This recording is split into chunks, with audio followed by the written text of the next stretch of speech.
Se hoje a cidade de Aracaju e o estado de Sergipe são elementos essenciais do Nordeste brasileiro, ao longo da sua história nem sempre foi assim.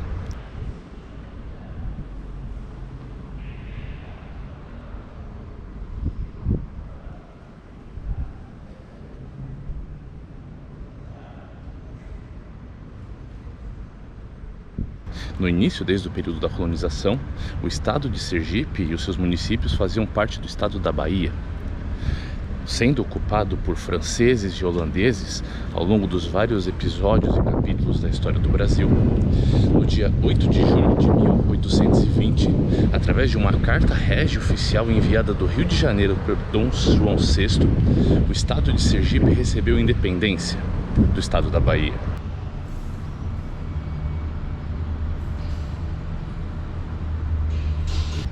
Nessa época, o estado contribuía fortemente com a produção açucareira para a economia nacional e, por causa desses elementos econômicos, buscava autonomia e representatividade dentro da política nacional. Embora ainda estivéssemos sob o domínio do Dom João VI, o pequeno estado buscava, de certa forma, se colocar como um ator importante dentro do forte cenário do Nordeste.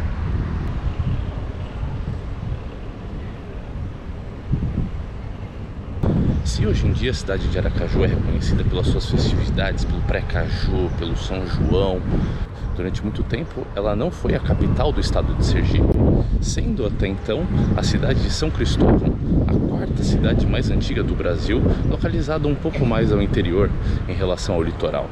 Atualmente a cidade é um forte polo turístico, sendo reconhecida pelas suas praias e pelos seus elementos culturais.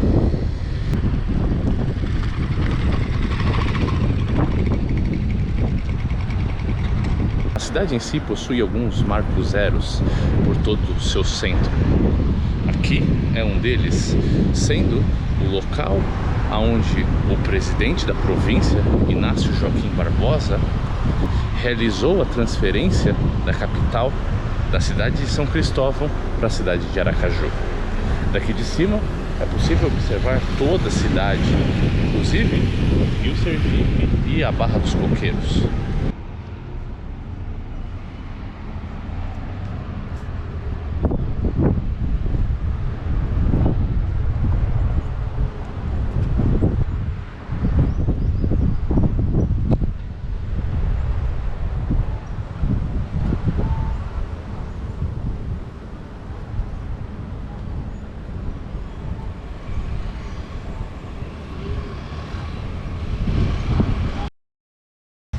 No dia 17 de março de 1855, o presidente da província de Sergipe proclamou a transferência da capital da cidade de São Cristóvão para a cidade de Aracaju.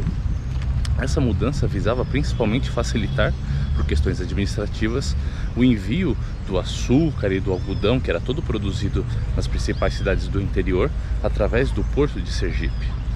Dessa forma, essa medida buscava modernizar o sistema administrativo burocrático para facilitar os acordos econômicos.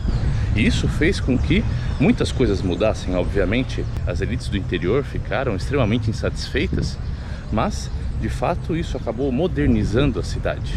Além do Marco Zero, na igreja de Santo Antônio, outros pontos principais estão localizados pelo centro. Por exemplo, a Igreja Metropolitana de Aracaju, uma das principais atrações do centro antigo da cidade.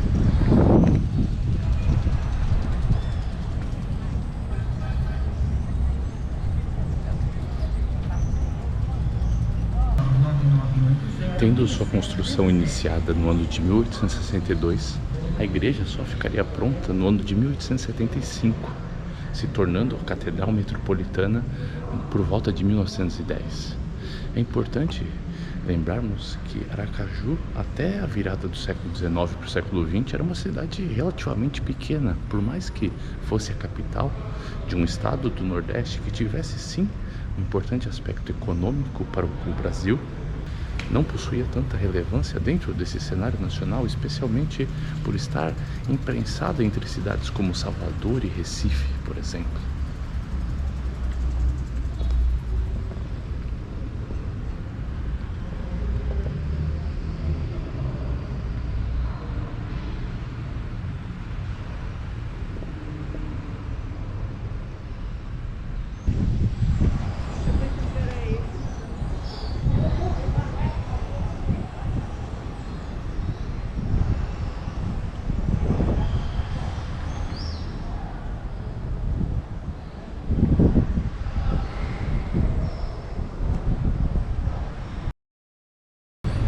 Quando, da virada do século XIX para o século XX, a política nacional havia sido movimentada.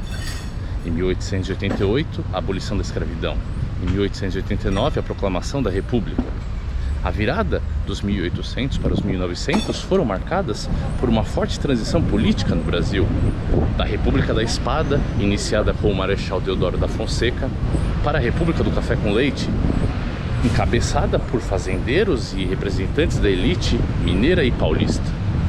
Em Sergipe, agora já com a sua capital bem estabelecida em Aracaju, a coisa não seria diferente. As movimentações também resultariam em eventos bombásticos.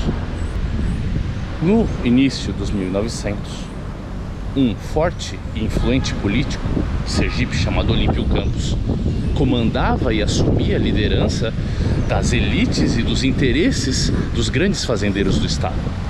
Já tendo sido governador, pôs seu irmão no cargo de governador do estado de Sergipe. Vindo de Recife, um nome se tornou uma forte oposição para a família Olímpio Campos: Fausto Cardoso. Hoje em dia ele dá nome a uma das principais praças do centro da cidade de Aracaju.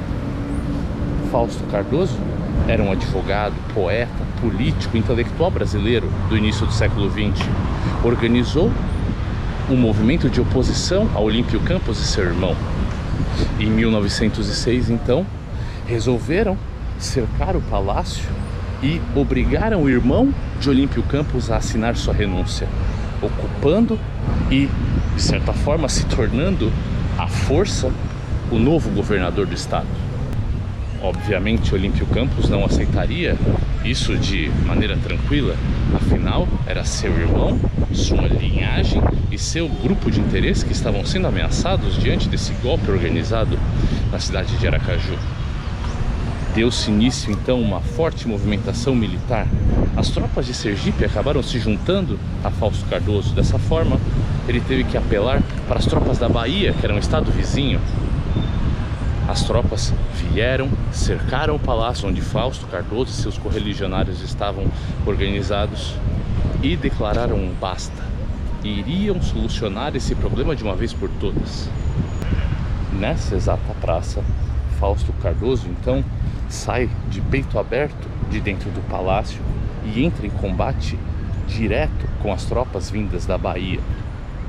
Leva um tiro no peito e, dizem as línguas, que ele saiu sangrando até algumas esquinas próximas e disse a seguinte frase: "Bebo a alma de Sergipe, mas a vitória é nossa, sergipanos." Assassinado, seus restos mortais estão localizados sob o monumento em seu nome, na praça feita em seu nome. Quando os descendentes de Fausto Cardoso descobriram tal acontecimento, não restaram dúvidas, culparam Olímpio Campos pelo assassinato de seu pai. Organizados foram até o Rio de Janeiro, organizaram um plano e assassinaram Olímpio Campos para vingar seu pai e para vingar a revolta que havia acontecido. Esse evento ficou reconhecido como a tragédia de Sergipe, mais uma entre tantas outras que marcaram a política brasileira do início do século XX.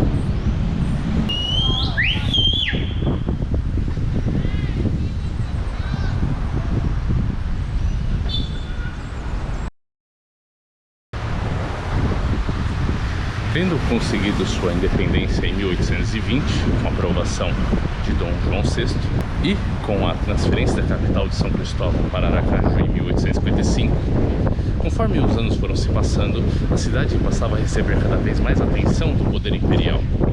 Em 1858, 59, foi anunciado que Dom Pedro II visitaria Aracaju. Deu-se início então à construção da chamada Ponte do Imperador.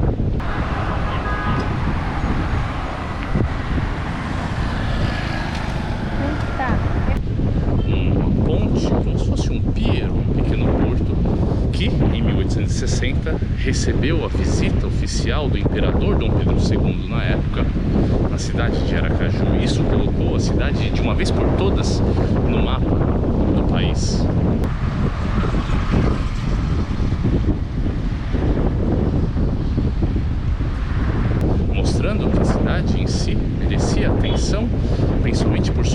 econômica e influência política da época.